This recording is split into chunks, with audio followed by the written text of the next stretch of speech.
देवऋषि नारद के शब्द सुनकर भगवान विष्णु की आंख में जल भर गए। नारद, अपनी गति तो बिगाड़ी बिगाड़ी, मेरी भी गति आपने बिगाड़ दी। और देवऋषि नारद रास्ते में से गए, वहाँ एक कन्या के स्वयंवर में पहुंच गए। सील निधि राजा की कन्या का स्वयंवर था, वहीं पर भगवान से रूप मांगा, बंदर का मुख लग गया और देवऋषि नारद का अभिमान टूटा। जाकर चंद्रभागा नदी के तट पर देवऋषि नारद ने तप साधना करी। कौन सी नदी पर पहुंचे? चंद्रभागा। पूरे भारत की भूमि पर केवल, पूरे भारत की भूमि पर एक मंदिर भगवान विष्णु का ऐसा है जहां भगवान नारायण के सिर पर शिवलिंग है। भगवान विष्णु के सिर पर शिवलिंग है, वो एक ही भूमि है, वो है पंढरपुर। चंद्रभागा नदी का तट, पंडरीनाथ जी का मंदिर, हरि विठ्ठल के मस्तक पर शिवलिंग विराजमान। जैसे शिवलिंग का पूजन करते हो, जलाधारी वगैरह सब है, ऐसी पंडरीनाथ हरि विठ्ठल के सिर पर शिवलिंग, जलाधारी सब विराजमान। पूरी भारत की भूमि पर एक ही मंदिर। चंद्रभागा के तट पर देवऋषि नारद ने तप करा। शंकर भगवान से विनती करी, भोलेनाथ आइए। तब बाबा विश्वनाथ, भगवान शंभु ने आकर दर्शन दिया, मांगो क्या चाहिए। भगवान नारायण भी सामने आकर खड़े हो गए, प्रभु आपको मेरे मंदिर में प्रवेश करना है। भगवान कहे, इतनी भीड़ कैसे आऊंगा। भगवान नारायण ने अपने मस्तक पर भगवान शंकर को विराजमान कर लिया। कितना प्रेम होगा देवताओं में, भगवान विष्णु, भगवान शंकर, भगवान ब्रह्मा में। पर हमने उनमें भेद कर दिया, ये राम वाला, वो कृष्ण वाला, वो जगदम्बा वाला, वो शिव वाला, हमने भेद कर दिया। पर भगवान में कभी भेद नहीं हुआ।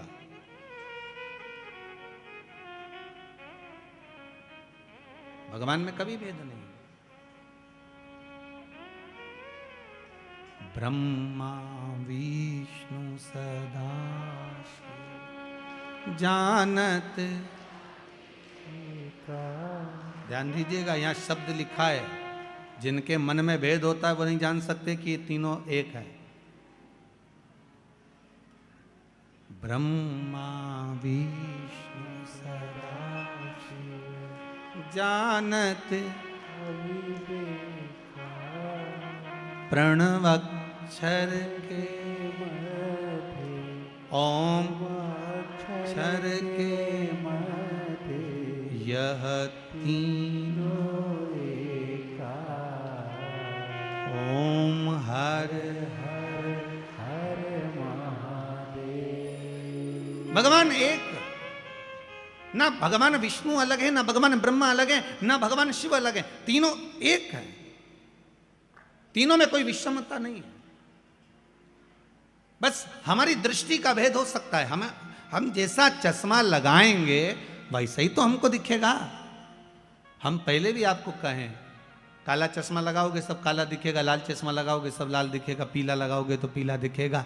कामी को कामी नजर आता है, अहंकारी को अहंकारी नजर आता है, तृष्णावान को तृष्णावान नजर आता है, साहूकार को साहूकार नजर आता है, बेईमान को बेईमान नजर आता है, ईमानदार को ईमानदार नजर आता है, धर्मात्मा को धर्मात्मा नजर आता है, पुण्यात्मा को पुण्यात्मा नजर आता है, संत को संत, भगवंत को भगवंत नजर आता है, साधु को सब साधु नजर आते हैं। आपकी दृष्टि जैसी होगी, सामने की सृष्टि वैसी ही नजर आएगी। संत तुकाराम जी को रात्रि में नींद नहीं आ रही थी, दरवाजे के बाहर जाकर बैठ गए थे। वहां से 4 चोर चोरी करने जा रहे थे। तुकाराम जी को लगा इतनी रात को ना जाने किसको कौन सा काम अड़ गया, चलो मैं इनकी हेल्प कर देता हूं। संत थे, सब संत नजर आ गए, साधु को सब साधु नजर आ गए। संत तुकाराम जी उनकी हेल्प करने के लिए, उनको सहयोग करने के लिए उनके पीछे जाने लगे। चोरों ने विचार करा तुकाराम आ रहा है, किसी को बता देगा। एक चोर ने कहा चिंता मत करो, अपनी टोली में शामिल कर लो। अपनी टोली में? हाँ। चारों ने कहा सुनो तुकाराम, हमारे साथ चल रहे हो, चलो, मना नहीं है, आधा आधा तुमको भी दे देंगे। तुकाराम जी को लगा कि इनका जो काम होगा आधा मुझे दे देंगे। अच्छा, हेल्प कर दूंगा, फ्री तो बैठा हूं रात को, करना क्या, आधी रात को फ्री तो हूं, चलो। तुकाराम जी जैसे ही गए तो चारों की चारों चोर एक सेठ जी के घर में घुसने लगे, प्रवेश करने लगे। तुकाराम जी बोले मैं चलूं काम करने के लिए? इतने में चोर बोले तुम नए नए हो, तुमको मालूम नहीं है, तुम यहाँ खड़े रहो, अभी आधे घंटे में हम बाहर आ रहे हैं, तुम्हारा हिस्सा तुमको देंगे। तुकाराम जी को लगा कि काम का हिस्सा है, मुझे देंगे। अब ये चोर तो अंदर गए, 1 घंटा हो गया निकल के नहीं आए, 2 घंटे हो गए नहीं आए। तुकाराम जी को लगा कि ये वही सेठ जी का घर है जहाँ रोज शिव महापुराण की कथा होती थी, ये वही सेठ जी का घर है जहाँ रोज रामायण गीता होती, भगवान का भजन होता। ये चारों की चारों तो भजन में बैठ गए और मुझे यहाँ छोड़ गए। मैं भी कितना पागल कि यहाँ खड़ा हूँ, अंदर जाता हूँ। और संत तुकाराम जी जैसे ही अंदर गए, अंदर जाकर उन्होंने जो भगवान का दर्शन करा, एक फोटो दिख गया उनको, फोटो में हरि विठ्ठल दिख गए। तुकाराम जी ने जेब में से करताल निकाली, निकालते से बजाने लगे विठ्ठल विठ्ठल विठ्ठल। जैसे ही करने लगे, चारों की चारों चोरों ने सोचा तुकाराम अंदर आ गया, चारों कोई पलंग के नीचे, कोई ऊपर छुप गए। इतने में सेठ जी के नेत्र खुल गए, सेठ जी बाहर आए, गुरुदेव आप आए हो? जिस गुरु को बुलाने के लिए मेरी जिंदगी लग गई, वो गुरु आज तक मेरे घर पर नहीं आया, आज आधी रात को मेरा गुरु मेरे दरवाजे पर आया। गुरुदेव आप आए हो, मैं अभी पानी लेकर आता हूं। और सेठ जी भागे पानी लेने के लिए, पानी लेने जैसे सेठ जी गए वैसे ही वापिस लौट कर आ गए, पानी नहीं लाए। और लेने गए थे पानी, वापिस आए और आते से पूछा गुरुदेव आप तो कभी अकेले नहीं जाते थे, आज अकेले कैसे आ गए गुरुदेव? संत तुकाराम जी बोले कौन बोलता है अकेले आए, 2 पलंग के नीचे 2 ऊपर हैं, कहा किसने कि अकेले आए? 2 नीचे 2 ऊपर। चोरों ने सोचा ये तो जूते खिलवाएगा, अब तो निकलो बाहर। चारों बाहर निकल के तुकाराम जी के पास खड़े हो गए। सेठ जी गए जल लेने, पानी पिलाया, अंदर गए श्रीफल लाए 5 माला लाए, 5 स्वर्ण की मुद्रा लाए, 5 को दी, प्रणाम करा। प्रणाम कर कर तुकाराम जी से कहा गुरुदेव ऐसी कृपा और करना, आते रहना। तुकाराम जी बोले वो तो इनकी कृपा है जो हम यहाँ आ गए, नहीं तो हम कैसे आते। इतने में तुकाराम जी वापस बाहर निकलने लगे। सेठ जी ने चारों चोरों के चरण पकड़ लिए, भैया बड़ी करुणा करी आपने जो हमारे गुरुजी को लेकर आ गए। इतने में चोरों की आंखों से जल बह रहा था। बाहर निकलकर संत तुकाराम के चरण चोरों ने पकड़ लिए और कहा गुरुदेव जब जब पकड़ाते थे जूता खा कर आते थे, आज जिंदगी में पहली बार पकड़ाए, गले में माला पहनकर आए हैं, बड़ी कृपा है आपकी। इतने में तुकाराम जी ने कहा सुनो, संतों के पीछे चलोगे तो माला ही मिलेगी और कामियों के पीछे, चोरों के पीछे चढ़ोगे तो जूते की माला ही मिलेगी। ये संत साधु सन्यासी तपस्वी साधक उपासक भगवंत जितने हैं, इनके पीछे चलने पर, भजन में जाने पर, कीर्तन में जाने पर, नाम स्मरण करने पर, भगवान की भक्ति में डूबने पर जो मिलता है वो दुनिया में किसी को नहीं मिल सकता। वो सुख है, वो सुख है।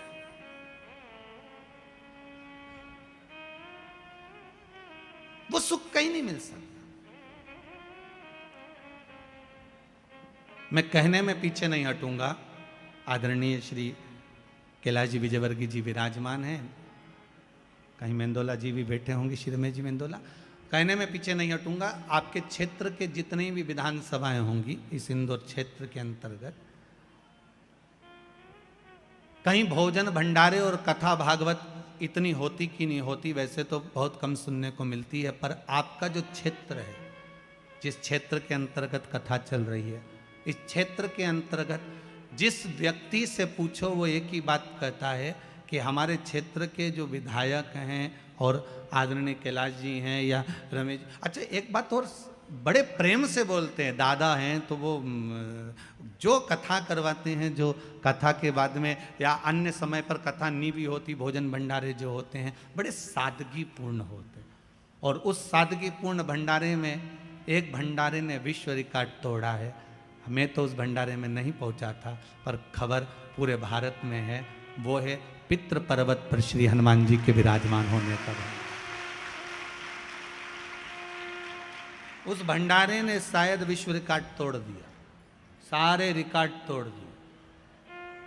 और एक ऐसा तीर्थ